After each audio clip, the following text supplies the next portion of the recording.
Hi everyone, and welcome to another moment with Nail. Oh my. But this video is going to be a very transparent video. And you guys know that I'm on this weight loss journey. And I don't want to title it just a weight loss journey. I want to title it a life journey because that's exactly what I'm on. Again, this will be probably one of the most vulnerable and transparent videos that I post, but hopefully that someone gets encouraged by the words that I say and they get encouraged by this video. So I'll just go ahead and dive into it. So July is a hard month for me. July has been a hard month for me for a very long time. July is the month where my brother passed away. My little brother, he lost his life in the month of July. And he was only 10 years old. And he lost his life. He drowned. There's a whole backstory behind it. Maybe I'll go into detail at another time, but his death was ruled as a drowning. We were on a camping trip and we were at the lake or the river, river, whatever you want to call it, a body of water. And we were swimming in the water, and I seen my brother, and he says, I have to go to the bathroom. And he got out actually of the water, and he went to the restroom. And that's the last time I seen him. That's the last time anyone's seen him. And here we are, July 2020. This year, he would have been 30 years old. And it hurts because he had so much life to live. He was so full of life, and he was a protector by nature. Anyone that messed with me or my older brother or any of his family members, he would try to fight. He was just a scrawny something. Like when you see Braylon, my son, and you see like how skinny he is and his little build, that's exactly how my little brother was. Actually, when you look at Braylon, you actually see my son. A lot of people say my son looks like his dad, but then as he grows older, he's starting to look like me. But really, he looks like my brother. When I was pregnant and I found out I was having a boy, I asked God to bless me to have a son that looks just like my little brother, so that way I will always be able to see his face. And he did that. But the hardest thing is knowing that my brother at 10 years old had so much life to live. I went through so many guilt trips because, I was supposed to be the big sister, and I remember asking him, like, what are you doing? Where are you going? And him saying, oh, I'm going to the bathroom. Just a little quick story of how we even got to the water. We were on a camping trip, like I stated before, and my brother, the day before, the people that we were with went to the water because they wanted to go swimming, and my mother said we couldn't go.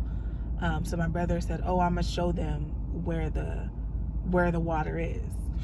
And so my brother showed them, and somehow my brother came back dripped in water, just soaking wet. My mom said, I told you not to get in the water. He said, well, they pushed me in. And my mother said, well, when everybody else go tomorrow, you can't go. So while we were all at the pool, my brother had to be with my mother while she was fishing.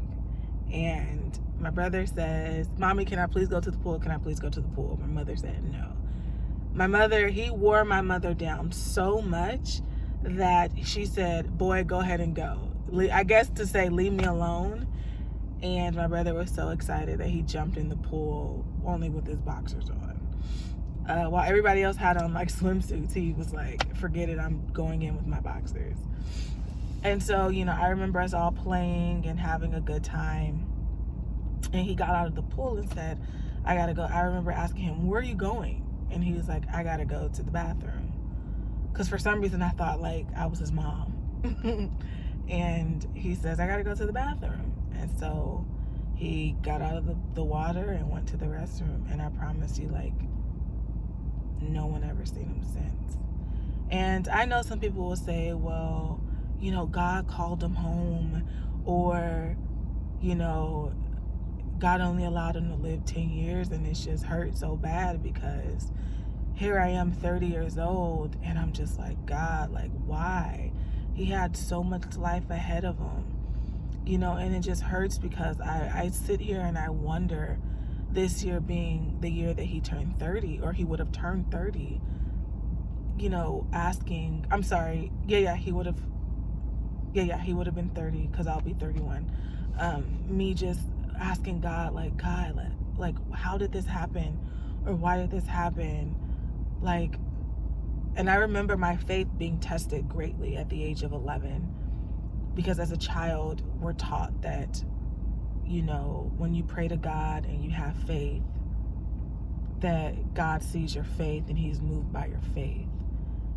And for about 3 days, my brother was missing before they discovered his body.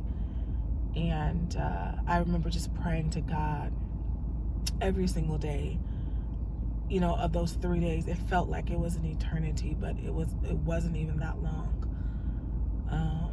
Maybe it was a week. I can't remember. Everything is so groggy, but I remember just praying to God, asking God to please, like, let them find my brother, like, let them find him.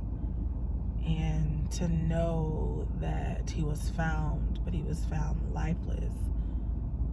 At 11 years old, it really, really just disrupts your faith. And you question, like, God, if you're a God that's so awesome and so good, why would you let this happen? And so that's just a little bit of the backstory behind why July is so difficult for me. And no matter how much I try to not think about it, no matter how much I try to just put it to the back of my mind, it's like my heart knows that here we are in July, and it's just like my heart begins to get super heavy. It's so hard. I'll just begin to cry sometimes, and I'll just cry. I'm not a person that really talks about, these kind of things, or much less the death of my little brother, because I really never dealt with it as a young girl. Because at the age of 11, I don't know, maybe just so much stuff was happening to me at that time of 11 years old, and just growing pains and things like that. I'll get into another video. But last year I thought that July would no longer be a month of devastation and emotional turmoil, because I got engaged last year in July, and my fiance at the time thought it would be a good idea to ask me to marry him it wasn't the day of my brother, the anniversary date of the death of my brother, but it was the day after. And so I was just so elated with joy because, I was happy to be engaged, happy to be someone's good thing. And he said to me, I wanted to do this in July because I wanted to kind of just change the dynamic of what July meant. Because I go June and I want to hurry up and rush through July because of just the emotions and the devastation that July had brought me because of, childhood trauma. And I'd want to skip to my birthday in August. And so he thought that, by him proposing to me in the month of July, around the time of the anniversary date of the death of my brother, did change my perception of July. But here we are, another July, and we're not together. So I'm not engaged. I'm not in a relationship. I'm single. And as Kim Burrell says, extremely single. And I found myself, not only my heart being heavy for, the loss of my brother, but my heart, me even having, thoughts and just crying about, my relationship that this year I was engaged. Last year I was engaged, and I'm no longer engaged. So I hope that makes sense. It's just an emotional ride. But I will say this. I know that God has me, and I know the Bible says that if I cast my cares to cast my cares to God, because He cares for me. I know that, I know all the scriptures. God won't put more on you than you can bear.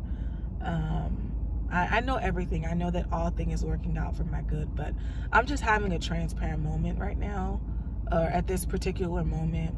But also I see the beauty in all this, right? I know that somehow, some way, God will take away all this hurt and pain. And I really strongly believe that July won't always be a month of,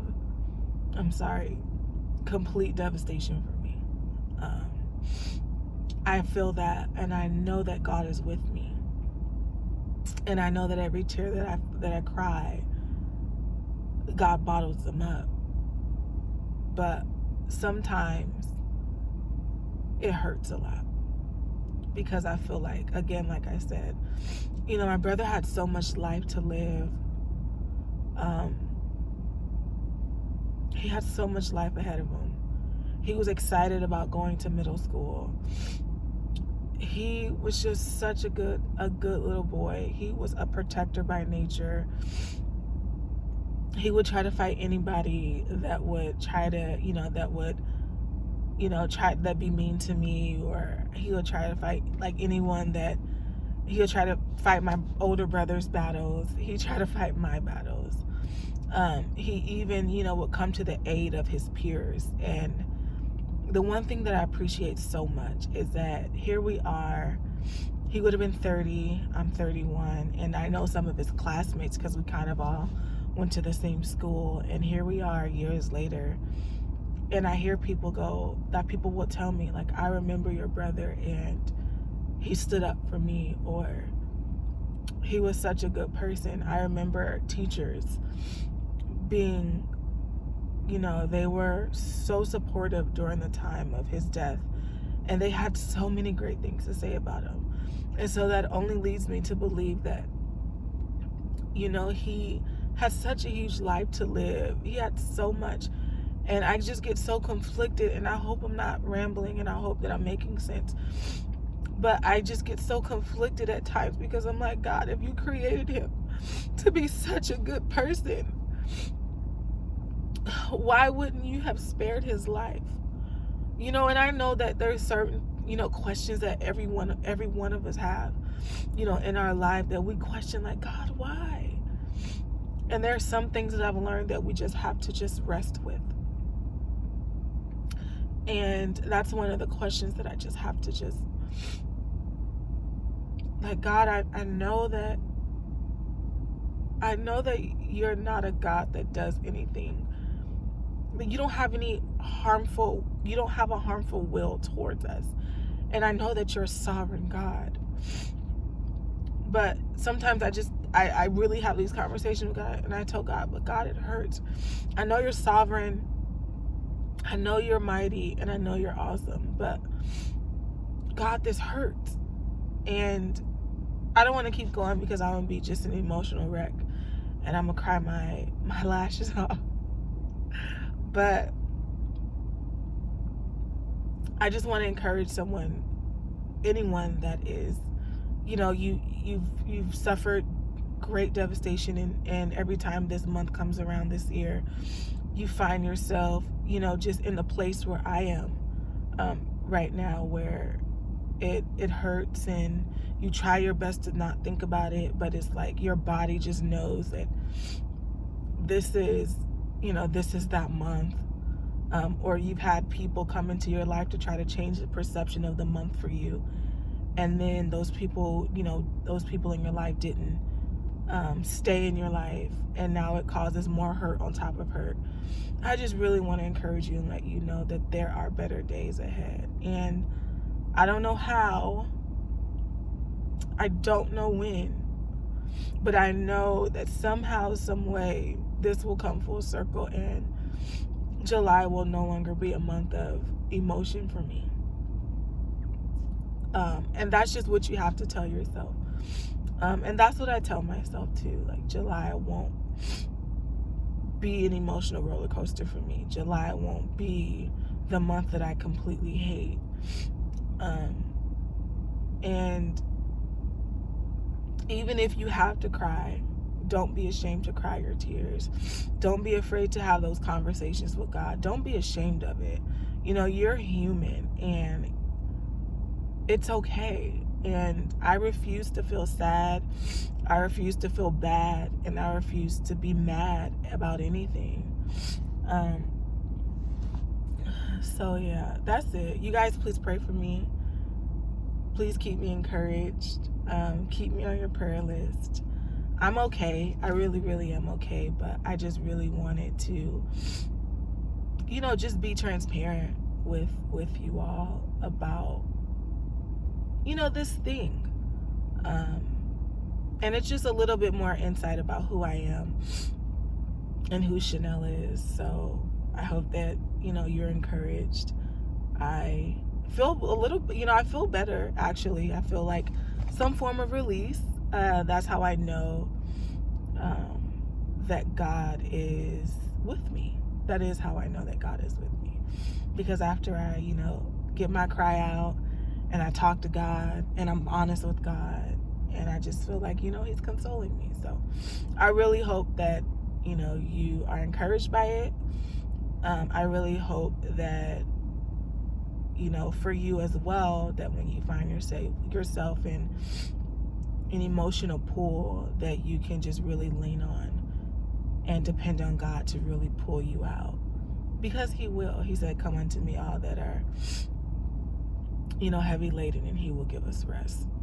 So He'll give you rest, He'll dry your tears, and He will definitely be with you.